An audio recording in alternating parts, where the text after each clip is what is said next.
Bum, bum, bum, bum, bum, bum, bum. We should have a little intro music into the segment, which we can't figure out how to do, so I figured I might add it just a cappella. You know what I mean?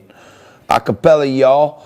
All right, lots going on. As I mentioned a little earlier, the markets are kind of just middling around on a September Friday. Not a lot of action going on in the markets that I can tell. Dow down 150 now, backing off. Bitcoin under 11,000 at 10.8. And really not a heck of a lot going on out there. Dow down 185, which is big for the Dow. So something may be wrong with the growth and the tech companies. You never know. A lot of news about TikTok. If you're a TikTok user, your service may be affected after Sunday. And if you're not a TikTok user and you want to be one, you better download it quick, because if they don't make a deal with Oracle, by Sunday, you will no longer be allowed to download TikTok in the U.S. Because the country continues to think that this is a major security threat. And this from the New York Post: Trump administration to ban TikTok and WeChat downloads starting Sunday. So if you want to be surveilled by the Chinese government, hurry up quick and download TikTok so they can get a beat on your phone. Now, I try to be as forthright as I can with you, my friends out there in the audience, and everybody watching on all different mediums. Facebook, yo, what's up, everybody out there, and all our YouTube friends. Follow, subscribe, engage, like, dislike, smiley face, heart, emoji, something. But we're almost moving to a time where emojis can tell the whole story. You know, you can send a message to someone without typing a single letter by putting two emojis together. And there are certain words that I can't really say on television when I want to express my utter disgust with someone, but then I'll get kicked off television, and this whole thing we're trying to build will no longer be a thing. So thought I'd get a little creative, get down with the hip crowd, with the millennials, and start coming up with our own special language of love, the emoji way of communicating. And let's start with our mayor here in New York. Now, I've called him a lot of things on air on this show, but most of them are void of the profanity that I want to add to it because I can't say it.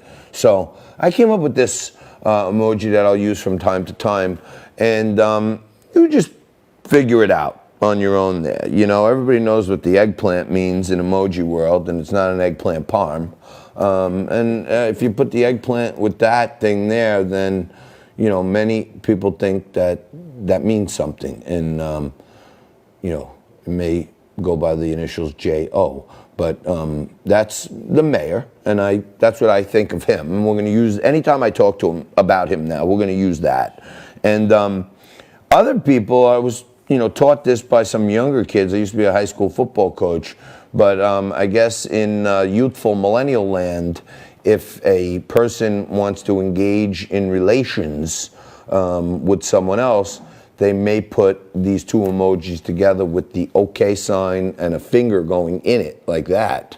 Like, do you want to point OK sign with me? And I think if you know what I'm saying with those two, that's what I kind of want to say to Andrew Cuomo, like, often. But I don't, you know, as they say, a picture speaks 1,000 words. And this one should tell you just two of them.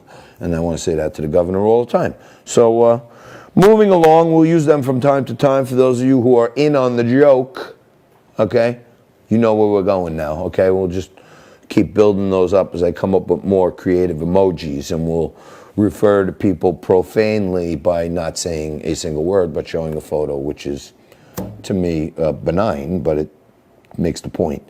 Now, speaking of eggplant water splash and point their finger into OK sign, Joe Biden at it again. Okay, and Joe Biden, he just can't help himself from, like, rambling on like a doddering old fool. And let's take a look at Joe Biden, completely incoherent. If any of that is being purchased by any government agency that we will not purchase anything that is not made in America, including the downriver line of what has to be done, all the parts. You can't do what he's doing now. You can't do where he's given a tax break to companies that in fact go overseas, and then import the product back into the United States of America, even though the headquarters is here. The chain, though, you go overseas and they bring it back in cheaper than you being able to produce it.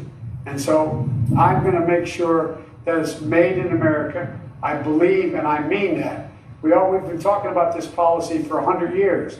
We've never fully done it. We can and must do it now. I don't even think he knows what he's talking about. He just goes he just ranges. Anytime this guy's off a teleprompter, there's just no figuring out what direction he's gonna start going in. And I think it's coming to the forefront now, as I spoke about a couple times earlier this week. The campaign has already now started taking to calling it a Harris administration with Joe Biden. So Kamala Harris is on the record saying it. Joe Biden himself is on the record saying that Harris administration with my skill set is going to, so they're already starting to condition us to know that Kamala Harris is the one running things and Joe Biden's like the sidekick. He's like Doc Severinsen on the Tonight Show. He's like the band leader or something. The Tonight Show starring Johnny Carson with Doc Severinsen and the Late Night Orchestra. Joe Biden's like that guy now. And we showed you a clip a little earlier from 2019. He was talking about gay bathhouses and around-the-clock sex. Like the guys were watching the complete and utter deterioration of a politician right before our very eyes. And Donald Trump said something great the other day that you really got to think about. Trump said, I've done more in 47 months than Joe Biden's done in 47 years. And it's pretty clear that Joe Biden, if he wasn't capable of doing it in 47 years, he ain't going to be capable of doing anything. So all you small business owners out there, remind your friends, we got to vote. Hour 2 coming at you right now.